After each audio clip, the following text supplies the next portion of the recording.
got your boy Doc up in the ditch, with my boy Ron, schooling us and educating us on some shit about what's going on with the golf scene.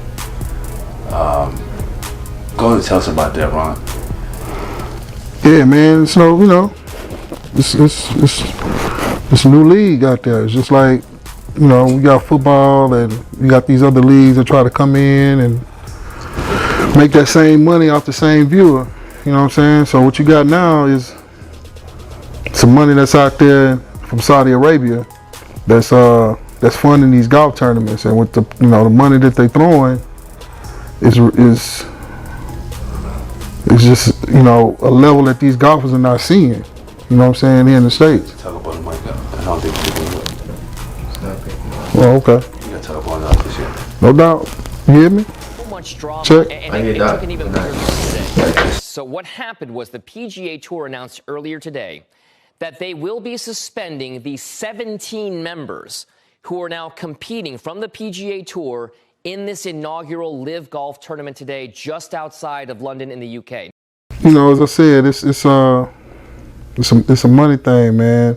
You got this money from Saudi Arabia that's funding these golf tournaments all over the world, and these guys want to go out and make that money. And the PGA, they like, we built y'all brand. Y'all made y'all whole fan base off of us. You know what I'm saying? So y'all owe us just to play our tournaments. You know what I'm saying? So they looking at it like, the monopoly it is. And, they want to control these players, and, the players like, we'll see where it is somewhere else. So, we're gonna have two golf leagues, basically what you're looking at right now, until they figure that shit out. Who's the as far as like the television is concerned, does the new league have a television contract? Of course, you know what I'm saying? I mean, the money they throwing, and most of the tournaments are not really golf tournaments. They're gonna be like, team matches. And I think, PGA, they might do it once or twice a year. I know they do it like that in New Orleans, where they'll let a couple of golfers match up and play team golf. But, most of these events that I was looking at, they all just like some, fan base. We're gonna get all the best names out here, and everybody make the cut. So we're gonna see them play. They shorten up the rounds where they don't play 4 rounds, they play 3. You know what I'm saying? So they doing some stuff, to change up. Just like, as I said, the football leagues that's playing in the spring. They doing some different things than the NFL. With the NFL smart. You know what I'm saying? The NFL is kind of using, some new technology in these new leagues that they can bring to the league. You know what I'm saying? So they put money into it on the backside, trying to work with them. You know what I'm saying? Whereas golf, they trying to make that money themselves. The PGA want to keep it all to themselves. So, it's America. So do you think that it would work out for the PGA as far as, in your opinion? I mean, they're gonna go to court. I mean, you know how it go. You know what I'm saying? As I said, it's a lot of money. So that's behind this thing. So elaborate so our audience will know exactly what you're talking about. When you say they're going to court, who is suing who? Well, I mean, the players are going to end up, filing some arbitration to make sure that they can be independent contractors, so they can be free agents, just like any other sport. I mean, so golf can't just say, if you don't play in our league, you can't play anywhere. And then, okay, so they turn their card in. So that means 25 players that's on the Corn Ferry Tour right now should have time to come up to the golf tour. And you make you some new stars. You know what I'm saying? But, PGA don't think like that.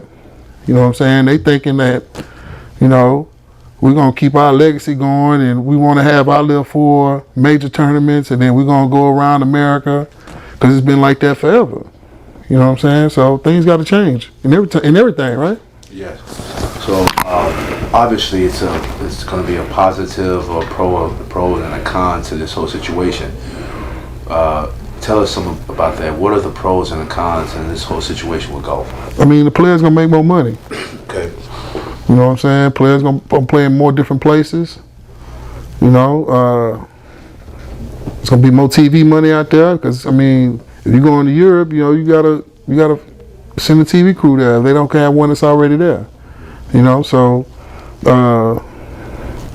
as I said, you might see some less popular golf tournaments, because the big stars are not gonna be there.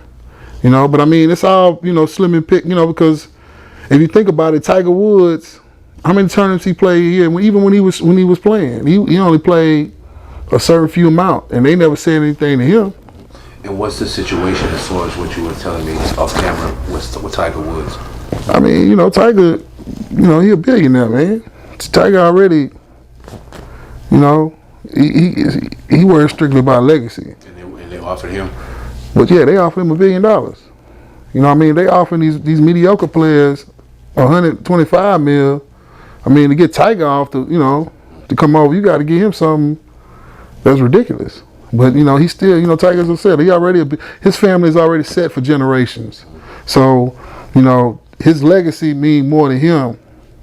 And going stay on the tour and catching Jack Nicklaus by winning a couple more tournaments, that means more to him than, you know, going to take some money and, you know, staying in his legacy. You know, even though he already did that himself. So, you think it's a good thing that PGA is being challenged? I mean, you know, I can't never argue with somebody making money, bro. So these golfers, yeah, man, these golfers can make more money. I read one of the pots for that tournament is like 50 mil. Like you win the tournament, you get $50 million, plus you get the appearance fee, and you guarantee like 122,000 because everybody made the cut. So the last place guy get 122,000 just for showing up. Do you think a league like the NBA, do you think that black people could come together to do something to that magnitude as far as be able to challenge a league like the NBA or NFL? You think? I mean, possible? the numbers of these leagues now are ridiculous, man. I mean, they got a league, they trying to sell the Denver Broncos for like what, $4 billion? You know, $4 billion, man. How many black people you know got access to that kind of wealth? I think Oprah's 2.5, 2.8, and Jay-Z's like 1.7. Tyler's 1 billion. Pitch that money together. Yeah, but you know, the catch that's buying it is the heir for the, you know, Walmart. You know, one of the Waltons kids. So you don't think it's possible for, say, the elites, the black elites, to come together to organize something to that effect? I mean, no, not in America. America's situation is the politics of it is not going to let that happen. Okay. So it could happen, and everybody. Politics, or is it money? I mean, the politics of it, these people coming together. You know what I'm saying? Because that's what's going to have to take. I mean, as I said, Jay-Z by himself can't just go out there and purchase a team. You know, LeBron, yeah, he a billionaire, but, you know, as I said, Buddy got $65 billion. And he just dropped 4 or 5 of them to buy a team, you know, like some chump change. You know what I'm saying? So, you just got to understand the chips that's about, man. These people, I mean, yeah, it's crazy. Not enough organization, enough money. I mean, because to challenge some of these people that got, you know, the NFL own. I mean, they say this dude is more wealthy than the top 5 owners put together. You know, I mean, so he coming in there like, you know, this is a toy to him. Yeah. I mean, and, you know, even John Elway got knocked out the way on that one. You know what I'm saying? So On the Broncos deal. yeah. So I'm just saying the numbers in the best. John Elway, I don't think would have that type of. But the clip sold for like $3 billion. You know, when that whole incident happened a few years ago. You know what I'm saying? So, you know, as I said, these sports leagues, they worth a considerable amount of money, dog. And I just think that since it's something that we are in, especially the NBA, Jordan owns majority of. yeah. Is he the only minority leader? But you know, Jordan ain't never been about, you know, nobody but Jordan.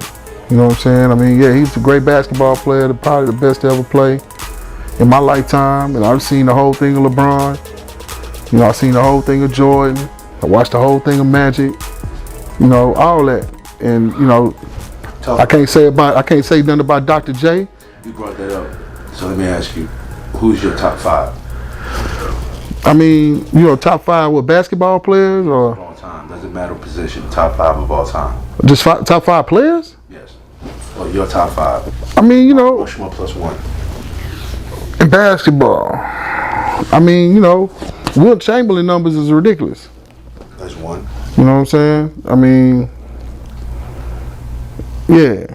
You know, Wilt was one of them icons. You know, Dr. J.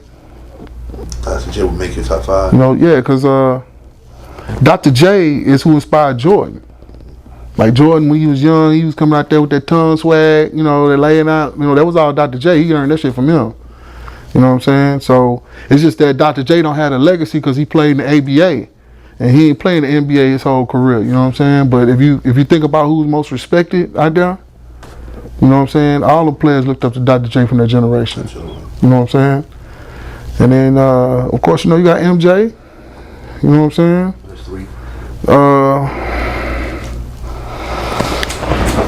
You know, for me, the best center I've seen play, and it's not because it's a hometown team. You know, I mean, Olajuwon the man. So you put Olajuwon as number 4, 4 on that list? Well, I'm just saying he on that list. Okay. And then, you know, after 5, and then the last one, I mean, that's going to be kind of hard, you know what I'm saying? Because there's a lot of great players. You know, I love Magic. I love Bron. You know what I'm saying? I love Shaq. You know, but as I said, LeBron got a legacy that somebody's not going to ever touch. I mean, LeBron for a while owned the East. You know, for like 9-10 years, you know, that boy got to the finals. Are you saying all this to try to put LeBron at number 5?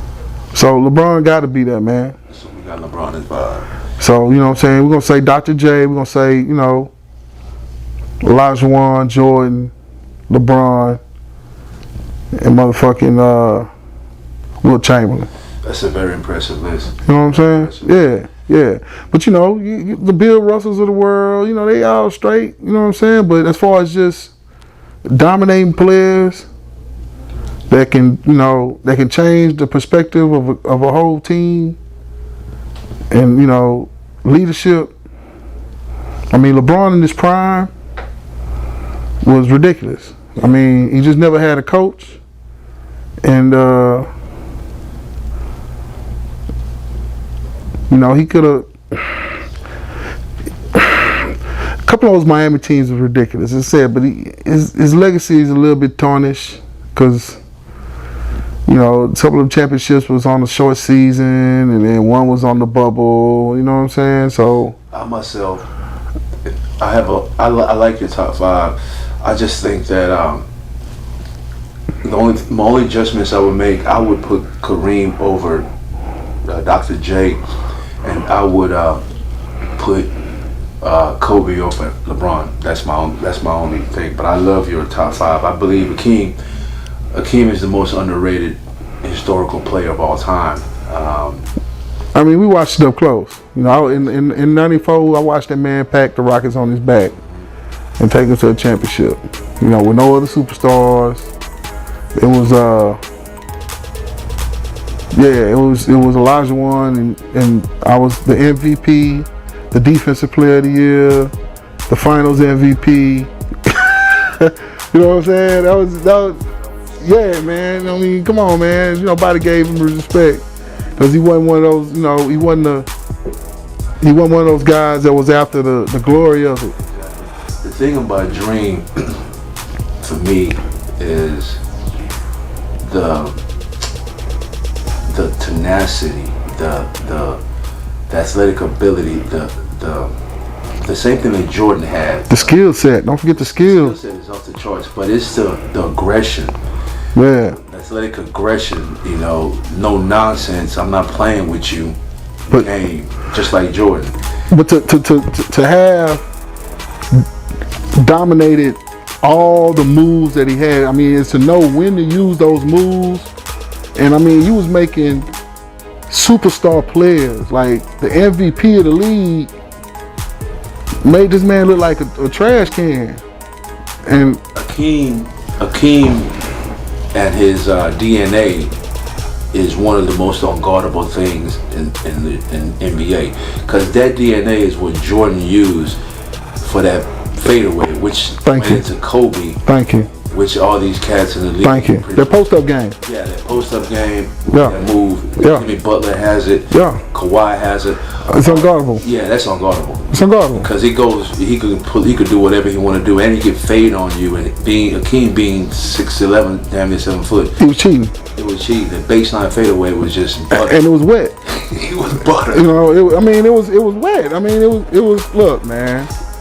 There's nothing you can do. It was. I mean, look, Kenny Smith is somebody that's underrated, but you'll never see a guard like him. Kenny Smith used to, his whole legacy is he used to dribble that ball down the court, throw it to Dream, right, and he'll post up. Dream will get it, throw it back to him. Kenny, you know what Kenny would do? Throw it right back to him.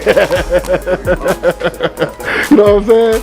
So by the time he threw it back to him the second time, you know, Dream got a little deep in there, and that's done. You know what I'm saying? So, and it's like when we was watching it, it's like whatever move he went to, it was money. Yeah, it was crazy. He went in the middle with that baby hook. It was good. You had to double team. I don't care who it was. And I mean, you know, Rudy T was considered a genius, but I mean, it was just real simple basketball. We're gonna throw this ball to this big man. He's gonna create this double team. You dudes on the backside need to be ready to shoot. Yeah.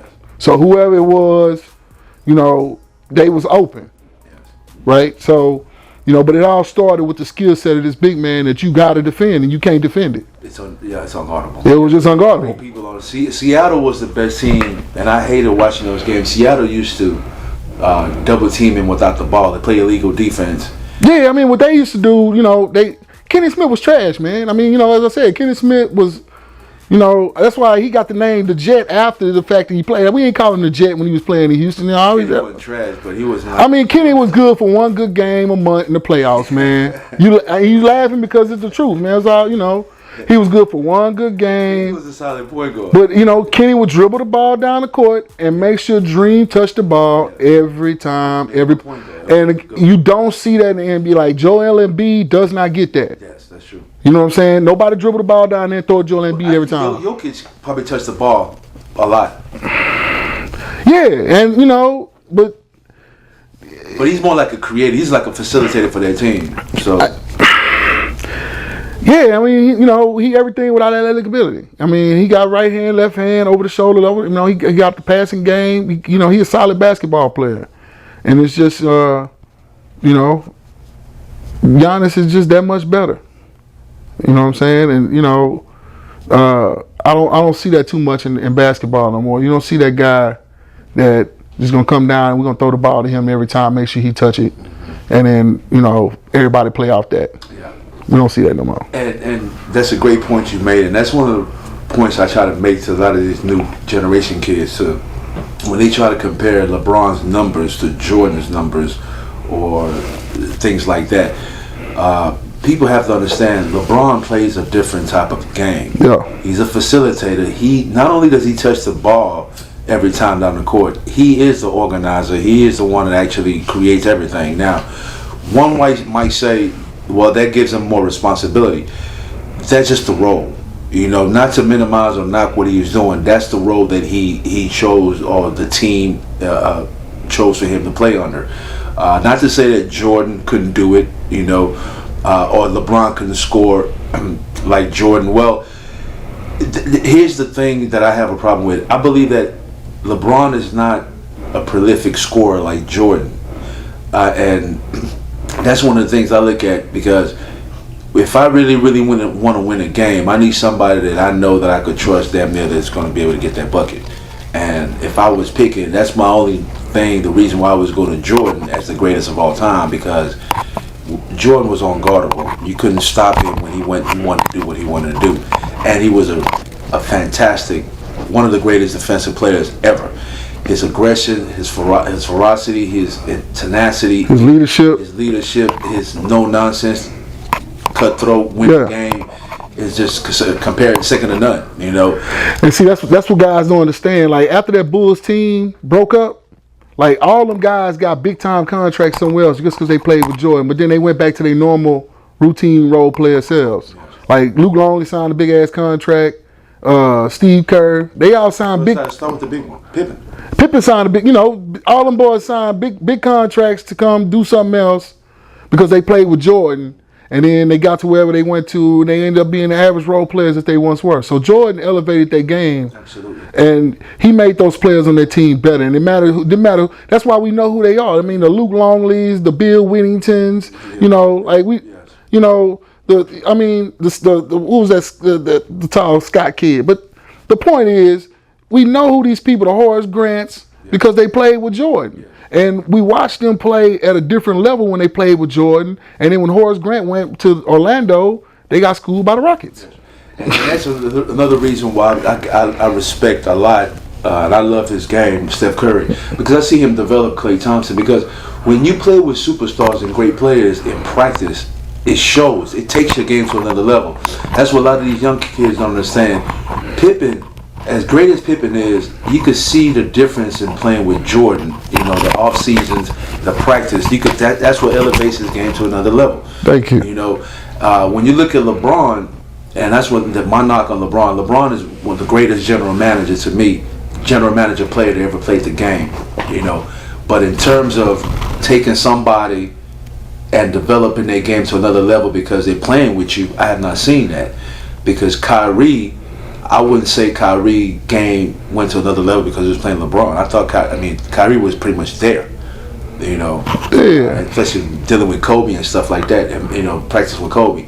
So that's one of the things that people don't understand. Pippen was just not a superstar, just came out in the league. Pippen had to grow with the tutelage of Jordan and practicing with Jordan and some of the things that you could pretty much tell by seeing the off season and every season, the progression of how he developed each season. Well, I mean, it was proven when Jordan sat down. You know what I'm saying? The team became Pippen team, which means Pippen was the leader.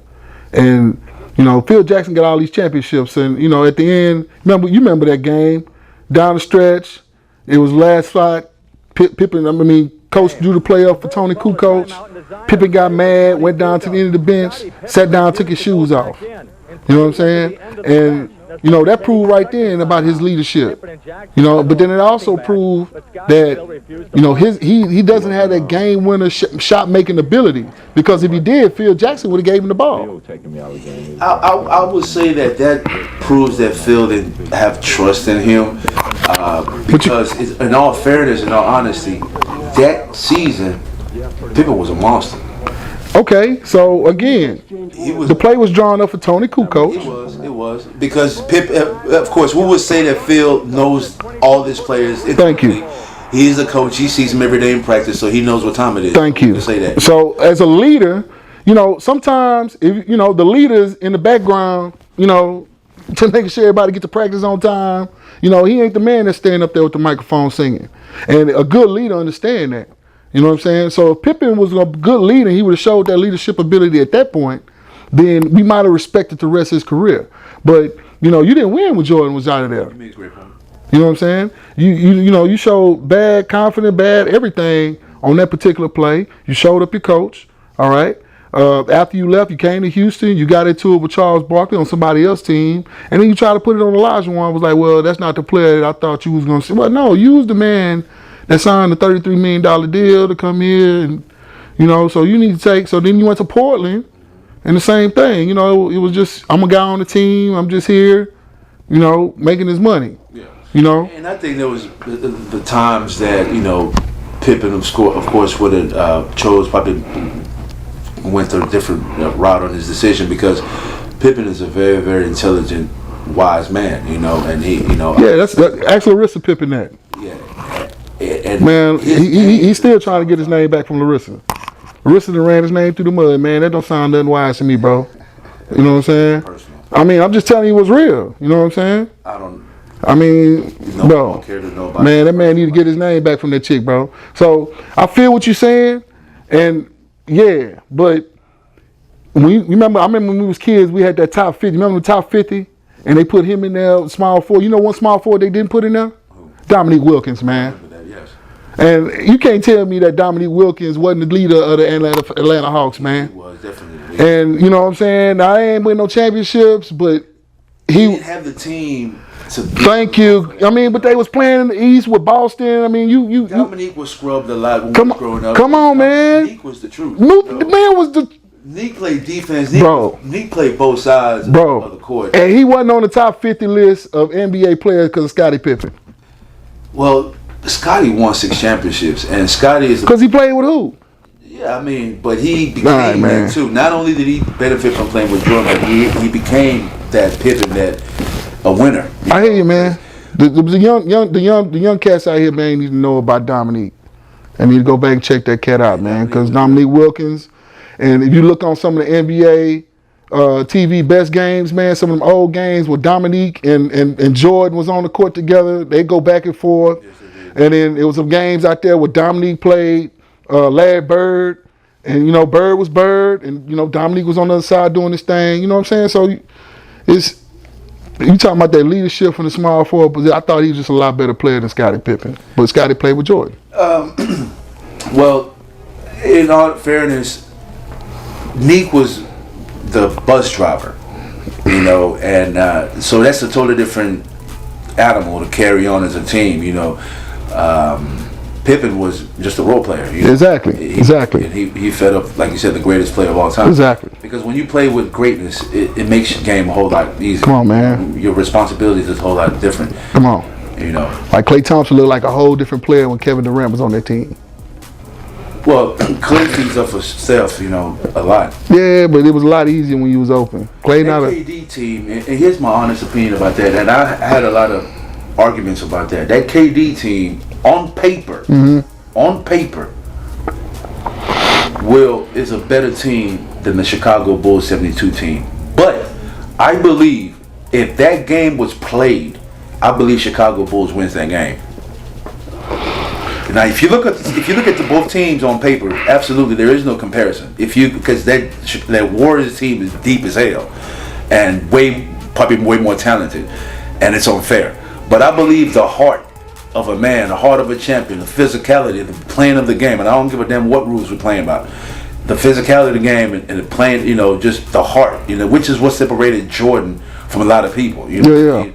Yeah, you know, I think that's the difference. I think that's what be the difference in the game. I mean, so basically, what I would do if I was that Bulls team, I put Ron Harper on Steph.